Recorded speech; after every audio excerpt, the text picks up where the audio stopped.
And the elves awoke first. Elves are the first children of God, and they awoke in Middle-earth before the sun and moon were made.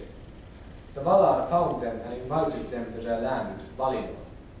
Some of them arrived there, some of them stayed, but those elves who came to Valinor were called the High Elves. They lived with the Valar under the bright light of the two trees, the greater and more beautiful predecessors of the sun and the moon.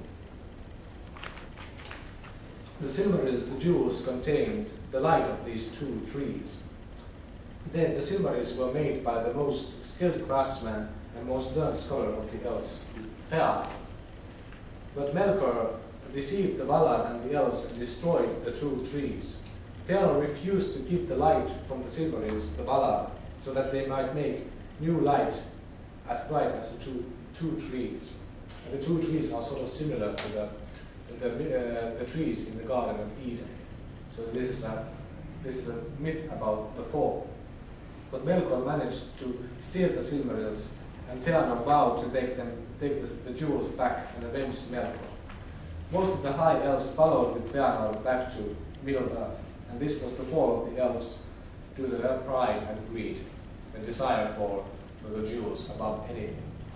And the Valar, after that, they made the sun and the moon, and the first rising of the sun and the moon, elves arrived in Middle-earth. And at the same time as the sun arose, it was also the awakening of men, the second children of God. But the War of the Jewels is too long to tell. It lasted for 500 years. Fëanor and many other princes of the elves died in the battles. Melkor always seemed to be stronger than the opposing side. But a surprising glimmer of hope came in the form of men. And it was surprising because they were exactly similar to elves, but they were mortal. And it was a mystery to elves, but the elves realized that this must be a gift from God. But men did not always understand it. And men, in fact, before they were found by the elves, they had fallen under the dominion of Melkor in Middle-earth. And they had had a fall from grace, like in the Bible, and had started to worship the evil one. But one of the Silmarils, in fact, was regained. There were 3 Silmarils, the 3 great jewels, was regained from the crown of Melkor by a man and an elf. There was a man called Beren, a mortal man, and an elven immortal lady called Lúthien, who was the most beautiful of all elves. And they fell in love. And their love for one another made them take the Silmaril from Melkor to show that their love to Lúthien's father. And in fact, their love of the mortal and the immortal for one another was the key to salvation for the peoples of Middle-earth. Because the grandchild of Lúthien and Beren was Eärendil. And Eärendil literally means the friend of the sea. And Eärendil sailed across the great sea to ask for help from the Valar against Melkor. The elves had been too proud to ask for forgiveness, and the Valar would not help the unrepentant elves. Only a man could be humble enough to plead for forgiveness, and only an elf could actually ask for forgiveness on behalf of his people. So Eärendil, as both man and elf, thus made the Valar pity both of the children of God. A union of mortality and immortality, like the union of mortal humanity and immortal dignity in Jesus Christ, is also in the Silmarillion essential for salvation. But Melkor was defeated in the war of what was called the War of Wrath by the Valar, men, elves, and Eärendil. But evil still endured. And Melkor's right hand, the evil Lord Sauron, survived the battles. And after this story of the Silmarils, which in the end were all destroyed, follows Akallabeth, which means the downfall. And this is the Atlantis story of Tolkien. And it tells about the men who assisted in the war against Melkor. They were given an entirely new continent by God himself. He raised it up from the sea, and the continent was called Númenor, the land of the west. and it was set in between Valinor, the land of the angels, and Middle-earth. But Eru, who made the continent for them, in the end also had to destroy the continent because of them. Mortal men fell into desiring immortality and began to despise the gift of death given to them. The very last king of Númenor was Ar-Pharazôn, and he invaded the lands in Middle-earth and finally managed to defeat the Dark Lord Sauron, or so it seemed. Sauron had, in fact, deliberately surrendered in order to corrupt Númenor from the inside and from inside of Númenor. Men who had already desired immortality and wondered why they were not allowed to come to Valinor, the Deathless Lands.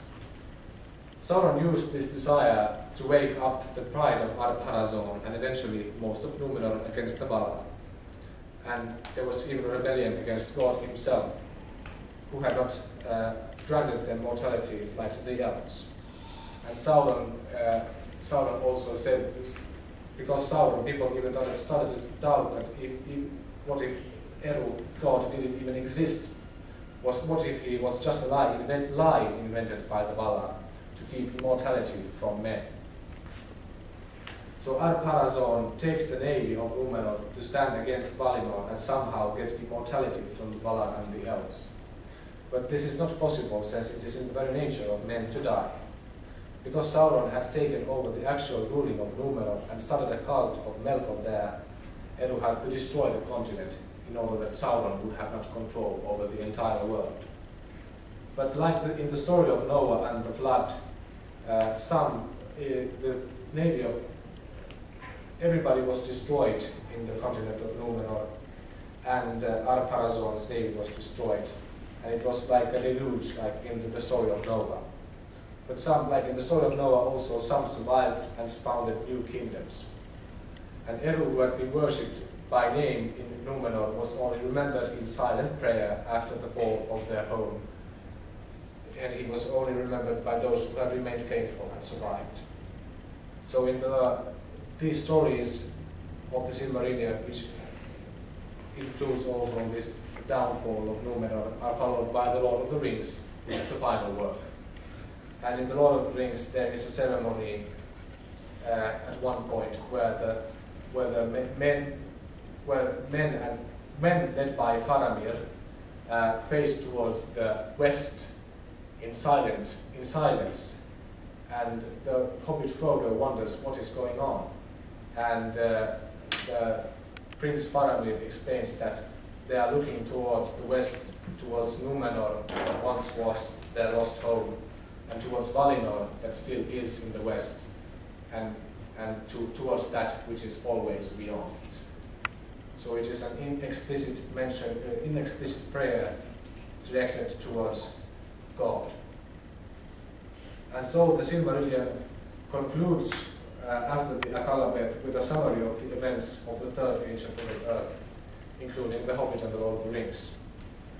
And in the end of the Lord of the Rings, as we know, Sauron is defeated, but evil still endures in the hearts of men. And the elves gradually start to disappear because they are so bound to the world that their bodies start to become one with it. But how will evil be defeated in the end? Because there's always hope in the works of Tolkien. Otherwise, there would have been no point to fight against evil. But nevertheless, how and when evil will be defeated is left open and can only be conjectured. As a prehistory of our world, the stories are followed by factual history. According to Tolkien himself, salvation and defeat over evil ultimately come through the sacrifice of Jesus of Nazareth, the only Son of God, who becomes a mortal human to defeat death by death. That is, according to Tolkien and also his friend C.S. Lewis, the true myth reflected by all good stories. And now I will, as the conclusion for this presentation, I will sing a song called Namarie, which in the Elvish language means farewell.